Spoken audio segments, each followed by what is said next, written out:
Alright folks, Renfail here. We're diving into a quick beginner's guide today in Arc Raiders, specifically focusing on the types of components you're getting and how do you know what to do with those components, roughly speaking. This is not a absolute list. You can do as you see fit, and other people may have other recommendations, but I'm someone who really enjoys crafting, so shout out to Allie this morning for sort of pointing this out to me, because I didn't really understand how this worked, because I'm a new player like many of you, and this tip definitely helped me, so I wanted to dive in and show you guys. So first and foremost, every time you get back from a mission, you're going to be given the option to directly put things in your inventory or in your stash. You should totally do that. And then when you're done with the mission and you're sitting here, whether anytime you're in the city, you can go straight to your inventory and you're going to be presented with this list, and you're going to be looking at this going, what the heck is all of this stuff? What do I do with it? Some of it is pretty self-explanatory, like your tacticals and your weapons and your shields and things. But if you look at each one of these things, as you go down through and look at this, they all have tags. So this is a quick use item.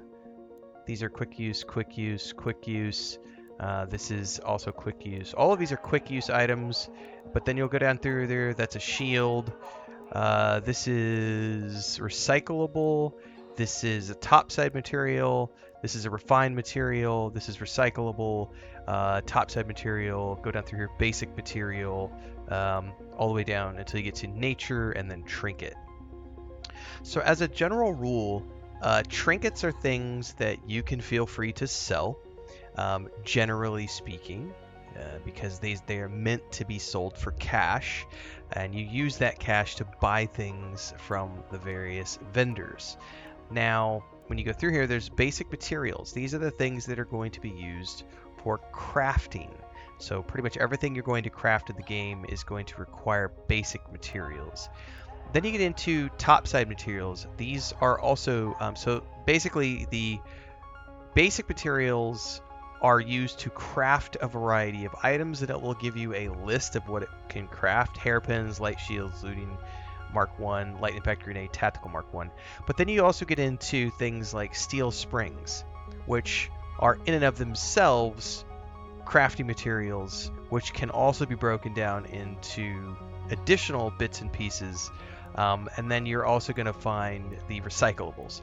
So as a general rule, and I think this has been most helpful to me, is that anytime I come back from an extraction and I put everything in my inventory, the first thing I do is I come in here and I look at things that are like the refined materials and topside materials I don't want to touch, because I know that those are going to be either used for crafting something. They can also sometimes be associated with quests. Like I've had a quest that tells me I need to find springs as an example, and so you'll want those types of things. Arc alloy is a topside material that I have needed for a quest as another example. So once you come back and you've stashed everything in your inventory, the thing that I have found the most useful is to then go through here and look for any of the recyclable materials. Oh, by the way, that dog collar I actually want to use really quick before I get sidetracked. That was for this quest. I can now level up Scrappy. Nice! That was inadvertently. I didn't know I had that. I just happened to be looking through the inventory and noticed I had that. And now we need lemons and apricots. I have no idea where to find those. Anyway, let me go back to the inventory because I totally got sidetracked. Some things will be quest items like that right there. So let's go down through here. I don't want to use quick use items because those are going to go over there during combat, so I'm going to hold on to those. What I'm looking for here are recyclable things, because these, generally speaking, are going to be things that can be used for crafting materials. So I'm going to go through here and I'm going to tag all of the things that are listed as recyclable materials, and I am going to take those. Recyclable, where's the arc steel? Topside, recyclable, and topside, topside, topside. I think that's it. Once I'm done with that, I am then going to go ahead and recycle those items down into components. This is going to give me this back. These are immediately going to go into stacks with all the other things. And then I'm going to go down to the very bottom where the trinkets are located. I'm going to mark the trinkets, and we're going to sell those trinkets like so. And we're going to sell those for 6,000 credits. Quick commercial break, everyone, to celebrate and give thanks to all of these amazing people who keep me on the air full time. Really appreciate the support.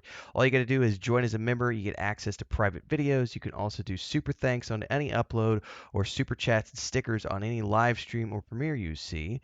And beyond that, don't forget we're multi-streaming over on Twitch now, so you can support over there as well. Thanks so much to everybody. Let's get back to the video at hand. And then what I'm left with, the seeds, by the way, are used for Celeste to buy some things that she has. But essentially now I have a bunch of components, and what you want to use the components for are things like going to your workbench and crafting weapons and ammo and bandages and things of that nature, going to your gear bench and crafting various bits and pieces. You'll notice it needs arc alloys and plastic parts. This needs magnets, which I haven't found yet. And it requires a level 2 bench as well. Herbal bandages, different things that you can find here. And then if I wanted to craft like a new workstation, I would go down here and say, okay, refiner. I needed metal parts and arc power cells. Well, I just refined a bunch of stuff down to create this. So I'm going to go ahead and install this. And now I have also built that particular resource station, which allows me to make even more things. So I think the only thing I have left to build at this point is I need a gunsmith and the explosive station still. Yeah, those are the only two left. So if you look through here, or do I not have this one too? Utility station. Well, let's build that as well. Boom. So then all I have left is the explosive station and the gunsmith, and that would require essentially a lot more metal parts and more chemicals and some more arc alloys. So anytime you come back from a mission, like, I don't pay attention to the items when I'm looting them in the field, because I'm just literally, there are a lot of times when, as I've been playing here, just getting going in the game, I'll go out with a free loadout. I'll just run up to the first building I find, fill my inventory, fill my backpack with a bunch of random stuff, and then immediately look for the closest extraction point, bring it back here, dump it into my inventory, take the recyclable items, break those down, sell the trinkets, turn around and craft things. Because I'm still very early in the game. As you can see, I just started playing. I've only had, I think I'm level 3 or something. I'm level 2. So I'm just getting going. That was a great tip that was given to me this morning on how to quickly identify the items so that you can use those in crafting and, generally speaking, understand what to do with them. Now, of course, different quests might have different things. You might need to actually hold on to some of the recyclable things if they are used for quests or if they are used for crafting objectives. But again, this is sort of like the beginner's guide for new players, which is what I am. So hopefully you found it useful. If you did, don't forget to like, subscribe, hit the bell icon so you never miss an update. I play this and lots of other games because this is the day job. Everything happens here on YouTube in between the streams, but the streams happen every day at 4:30 a.m. on YouTube, Twitch, Kick, and TikTok, because we stream in all the different places. There's a Discord and a Patreon, and hopefully we'll see you in the next one. Don't forget the Arc Raiders playlist down below. Stay safe out there, everybody.